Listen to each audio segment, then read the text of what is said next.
Okay, so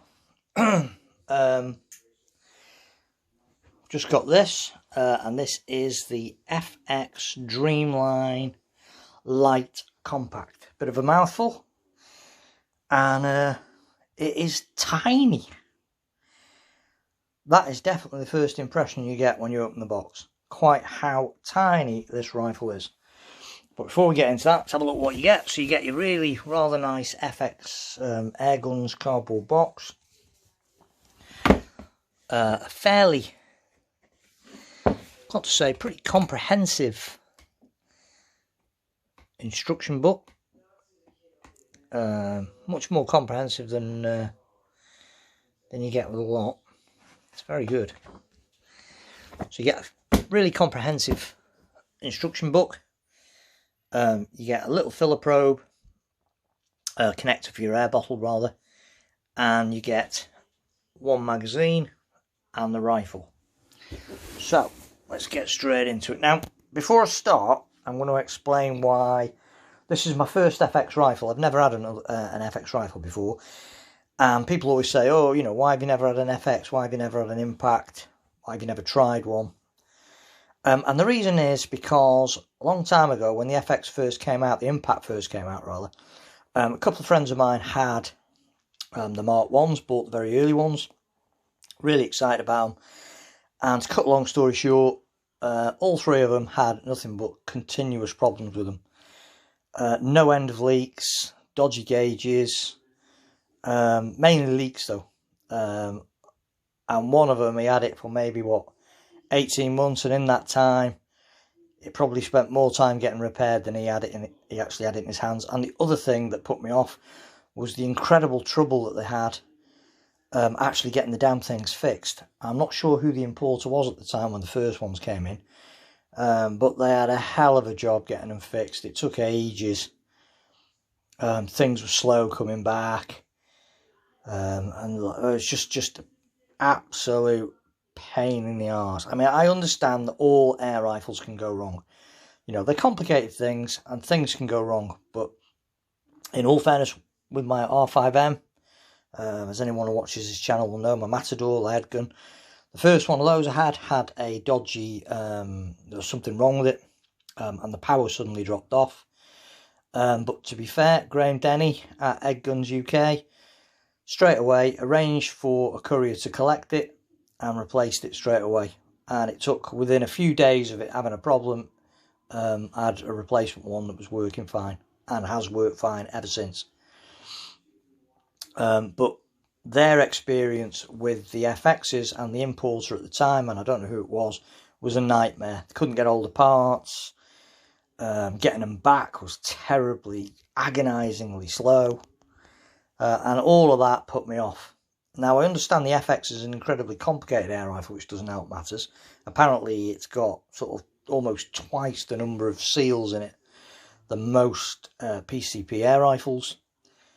And obviously, the more seals you've got in an air gun, the more chance you've got of a leak. And I know it makes it incredibly adjustable, but for me, it just wasn't for me. As I understand it, the Mark IIs are much better, and supposedly the new importers of these into the country are now holding stock, spares in stock. So hopefully the warranty issue, should there be any, will be dealt with much faster, one hopes. So that's why I've never had an FX, purely because the early Impacts put me off with all the problems that were with them. And even if you go on the Facebook FX group now, even now people are complaining about the Impacts.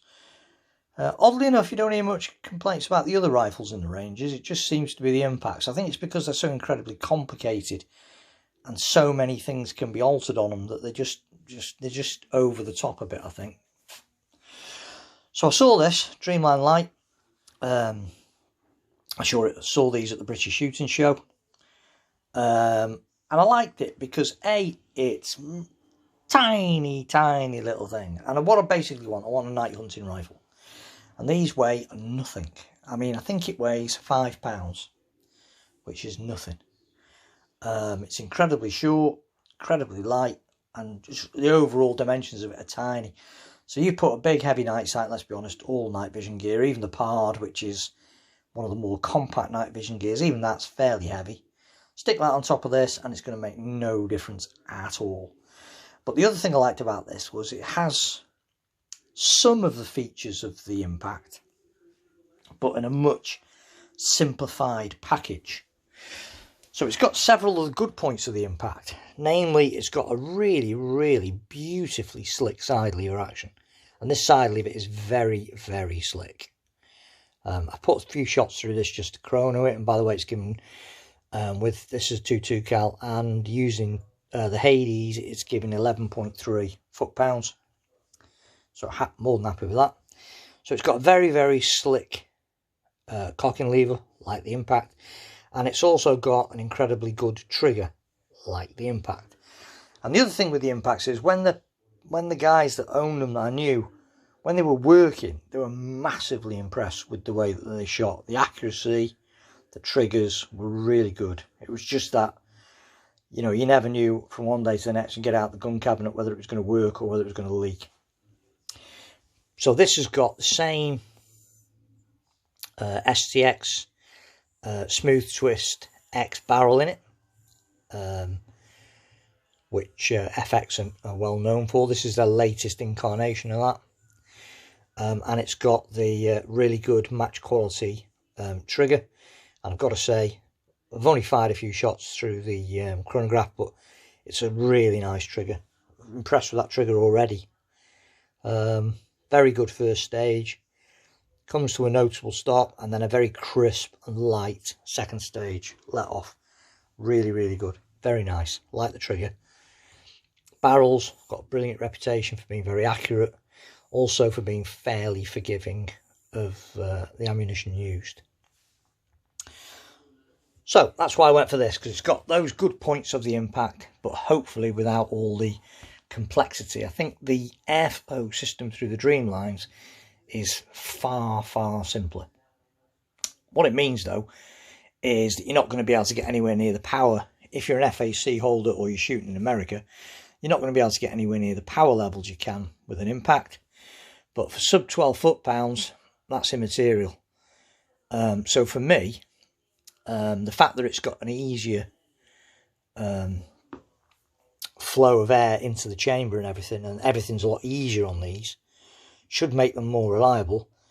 But it keeps the Impact's good points.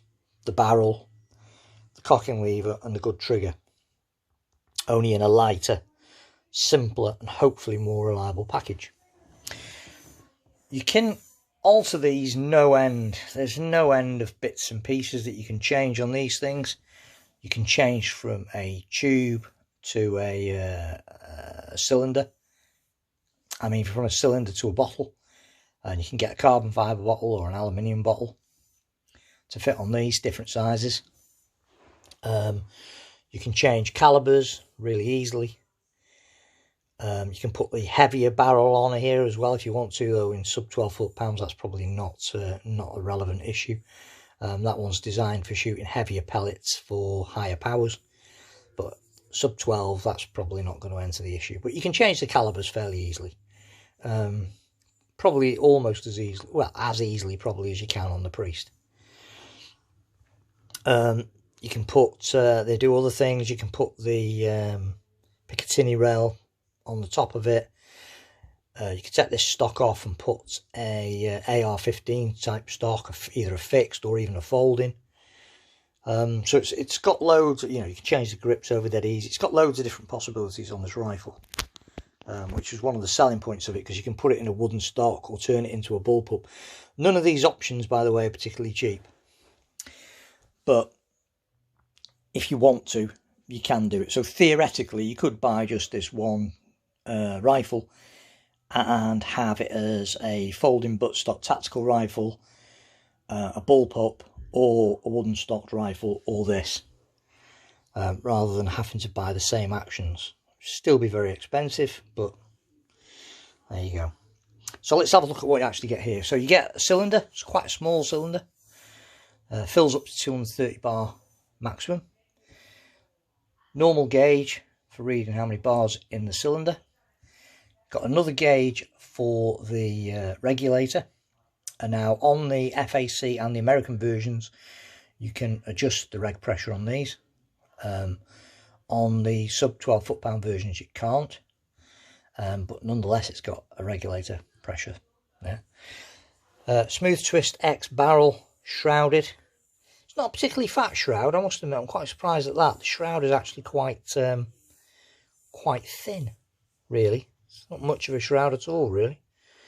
And it doesn't really cut the noise down that much, I'll be honest with you.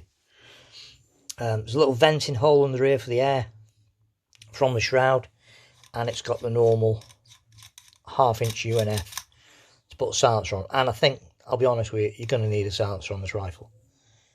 That shroud is not a very effective shroud. You're going to need a silencer. But you can say that of most air rifles these days. So it will need a silencer. Trigger, multi-adjustable, match grade trigger. Trigger shoe can be altered, height, angle. So weight of pull, length of pull, first stage and second stage can all be adjusted.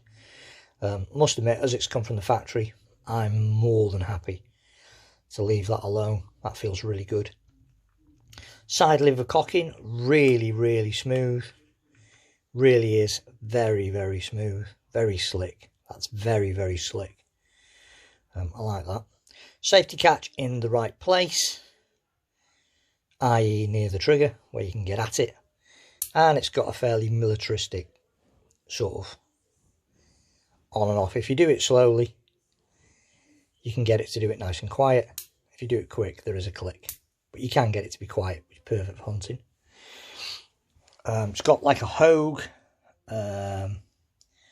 style rubber pistol grip, or rubberized pistol grip, which is very nice. Nice rake of angle on it as well, which is really nice. Fits my hands lovely. Brings my finger up just right for the trigger. Really good. Top of the action, peculiarly, really, I think, considering it's a sort of the looks it is. It's got an 11mm standard air rifle dovetail, which surprised me because I thought that it would have a Picatinny rail. I thought they'd have fitted a Picatinny rail to it, to be honest with you, but never mind, they haven't. It's got standard dovetail rail. The front here, missed this out, it's got a Picatinny rail for putting a bipod or a torch or whatever, or your camera on it. And again, in common with a lot of these type of rifles these days, the Uragan, the Priest, it's almost in the middle of the rifle, which is not the ideal place to have your bipod. You want it more towards the front of the rifle in an ideal world. So I will be fitting an extender rail on this to bring the bipod further forward. It's a common thing with these rifles now. You see it all the time. The Priest was the same, the Uragan Compact was the same, the Lishi was the same. You can get a Sabre tactical one from FX that fits in here and runs right down, which I may buy at some stage, but it's not cheap. But I do have an extender rail anyway that I got off eBay that will fit on it. You will need to increase the depth slightly because the cylinder overhangs the rail, so you will have to come down a bit and then run out. Something to watch out for. Detachable stock. This is like a sort of plastic stock. Sort of feels almost rubbery in a way. Finger grooves cut in the back for holding it or carrying it or whatever. And it's got an aluminium frame, I think, to it to stiffen it up. A screw that holds it on. It's quite a big chunky screw that holds it on, because like I say, you can unscrew that and take it off. It's for carrying the rifle, if you want to put it in a smaller bag, and then screw it back on in the field. Or if you want to, you can take it off and fit an AR-15 attachment on it. So you can put any AR-15 Magpul or whatever stock on the back of it. Turn the rifle over. Nice loading port that just clips, you know, the push on your air cylinder or on your pump, and they supply a little cap, which is very good. Nice touch that, because a lot of companies forget about them. It's not the best in the world. It feels like it might just drop off, but at least they do supply a cap. It's got power settings here for altering the oh god, what do you call it, the transfer port size. So you've got low, high, medium. That obviously adjusts your power. Obviously sub 12, nearly everybody's going to have it on high. It seems pointless at sub 12 turning it to anything else, really, to be honest. And again, at the back you've got hammer spring adjustment. Again, almost everyone that shoots sub 12 is going to have it on max, but you can, if you want, turn it down. Really, to be fair, those two features there are fairly superfluous if you're shooting a 12 foot-pound air rifle. They're more geared up to full power versions, but they're there anyway, so, you know. Yeah, so there it is. Really, really nice, lightweight little air rifle. Oh, magazine. Slightly newer. When these rifles first came out, they were using a slightly earlier version of the mag. They now use the same magazine that's used on the Crown.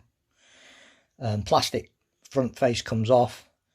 Just slide it round, drop your pellets in, and then put the plastic cover on the front, and away you go. Magazine capacity varies depending on each caliber, obviously, because these do come in 177, 22, 25, 30, but they hold a fairly decent amount of shots, whatever caliber you go for. So there's your normal mag, and it just slots in from the right hand side. See, it's got like a little slot machined into it, somewhat similar to the slots that are made on the RTI Priest magazines. Flat bottom face there that sits on it. So there you go, that's the mag. Very straightforward. So there you go. So first impressions, very, very nice. It's lightweight, looks well made. It's got great trigger, really good trigger to be fair. The FX Smooth Twist X barrels are really nice. It's well documented what they're capable of. The action, the machining on it and everything on the action is really, really nice. This is all really nicely finished. All the lettering and wording on it's all nicely finished. Cylinder, nice and simple, nice and straightforward. That again, nicely finished. Shroud's a bit narrow, doesn't really seem to do particularly much, to be honest. So you will need a silencer, but it's already threaded for a silencer, so that's not a big deal.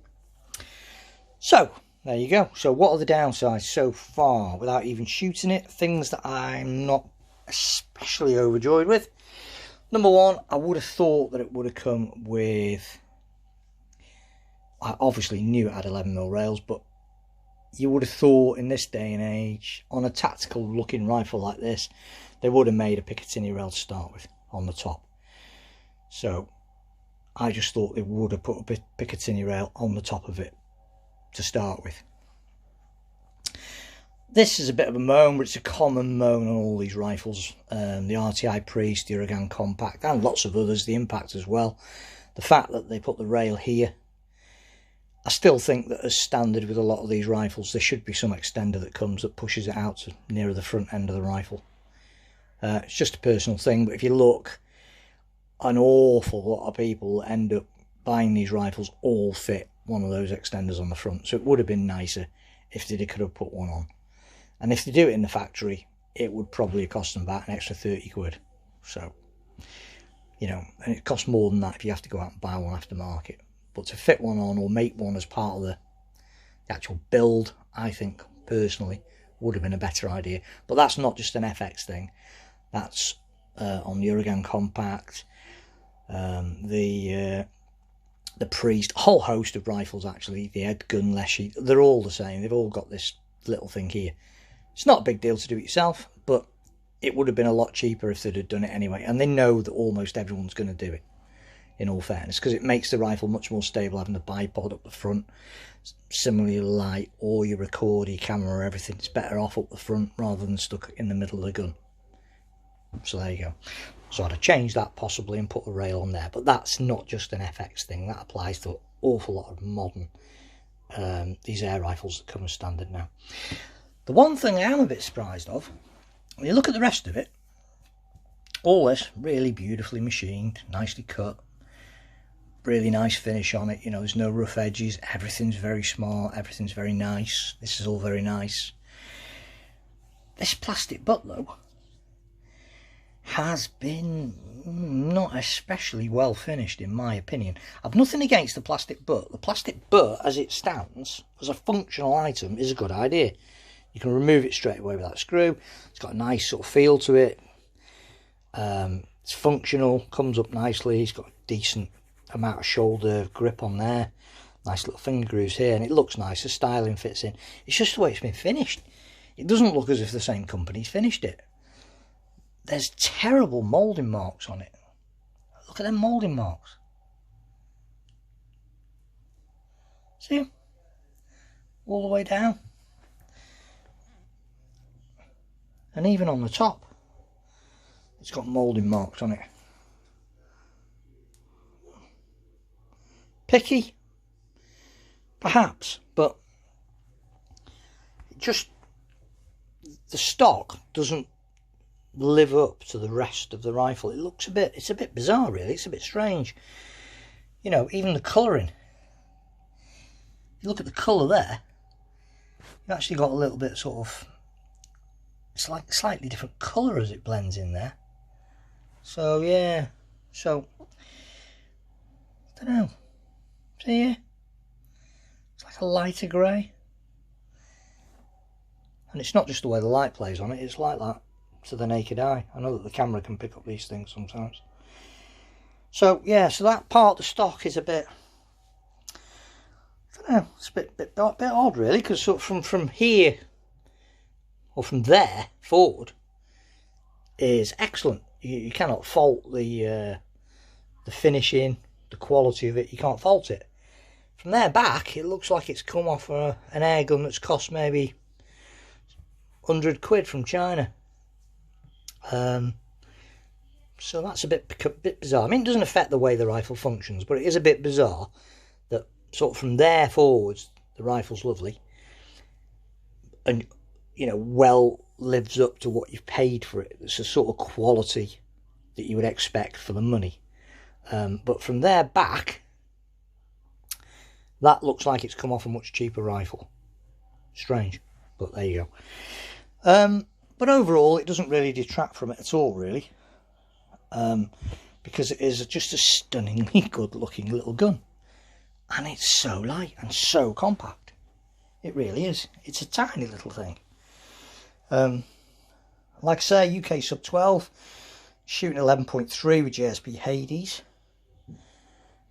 So quite happy with that. That'll do nicely. You will have to use quite high scope mounts, because when you put that magazine in, it does sit quite high, so you will have to use high scope mounts. Now I was planning on putting a riser rail that I've already got onto it, but unfortunately it will not fit it. So I think if you want to go to a riser rail and Picatinny mounts, the only way of doing it is to buy the actual FX version. But I have got some high mounts anyway. So now I want this for night shooting. So it will be having my pard fitted on it in the next couple of months when it starts to go a bit darker. But I think for now, as a general field wandering round rifle, I'm just going to put one of my telescopic sights on it. Haven't decided which one. That's something to ponder over this afternoon. But I am going to put one of my tele sights on it and use that. But all in all, gotta say, I mean, and don't forget as well, that's another thing that I forgot to point out, this is considerably cheaper than an Impact, and I mean considerably cheaper than an Impact. You know, if you're shooting sub 12 foot-pounds, right, if you're a UK air gunner shooting sub 12 foot-pounds, then you would have to look long. If you're thinking of buying an Impact, I think you'd have to look long and hard at this, because this has everything that is useful to a sub 12 foot-pound user in an FX airgun. It's got a superb trigger that's the same on both. So it's got that really good match trigger, and it really is very good. It's got a really good STX latest version of the Smooth Twist X barrel in it. Really good. It's got a really slick, lovely side lever, which is very, very nice. It's got a huge magazine capacity. Not quite as big as the Impacts, but it has got a huge magazine capacity. It's a lot lighter, and it's a whole load cheaper. A whole load cheaper. And if you're the sort of person that likes messing around with the rifles and just wants to buy an Impact to sort of fiddle with it, stick bits on it, stick other bits on it, don't forget this has got all of those capabilities. You can put tactical folding stock on this. You can put the Picatinny rail riser bars on it. You can put the long Sabre tactical bars that run underneath on it. You can change the grips. Put tan, dark earth grips on it to match a folding combat stock on it if you want. You know, you can do all those things to this as well, really. So if you're shooting at sub 12, it's different if you're shooting over sub 12. If you're shooting above 12 foot-pounds, if you're an American air gunner or you've got an FAC and you're looking for the ultimate power, then this will only go up to about 40, I think, tops, possibly 50 foot-pounds, whereas the Impacts with the longer plenums and all the rest of it, you can get them up to 70, if not more now, with all the other different bits and pieces you can do to it. So fine if you're American or abroad where there's no limit, then maybe there is an argument for an Impact. But certainly if you're a UK air gunner like myself, then the argument for the Impact kind of fades away when you look at this, because this does everything sub 12 that an Impact will do, but for a whole load less money. And I mean a whole load less money, almost half the price. Just to put that into perspective. So it's something definitely to ponder over if you're thinking of buying an Impact and you're only shooting sub 12. And it also, really, I mean, it's not a great deal of difference between the looks of the two either, really. You know, and you can put a bottle on. You know, you can put a bottle on. How much is a bottle? A couple of £100, and it's still way, way, way, way, way, way cheaper than an Impact. You know, you put a carbon bottle on, it still comes out a lot cheaper. Probably £500 cheaper than an Impact, even with a carbon bottle, and probably even with all the extra bits and pieces you want to put on it. So something to consider. But yeah, I really like it. It's very light. It's very good. It's the compact size of it. I couldn't believe how small it was when we opened the box. It's a tiny little thing. It's really nice though. It's really nicely put together. Just hope I managed that it doesn't start living up to the Impact's reputation and bloody leaking. But, you know, only time will tell. So what I'm going to do, I'm going to pick a scope, decide which one to put on it, and then probably tomorrow morning take it out in the field and set it up and do some test shooting with it. But initial impressions, very good. Very nice. So thanks for watching. Don't forget to subscribe, and be assured there'll be a lot more on this rifle in the coming weeks.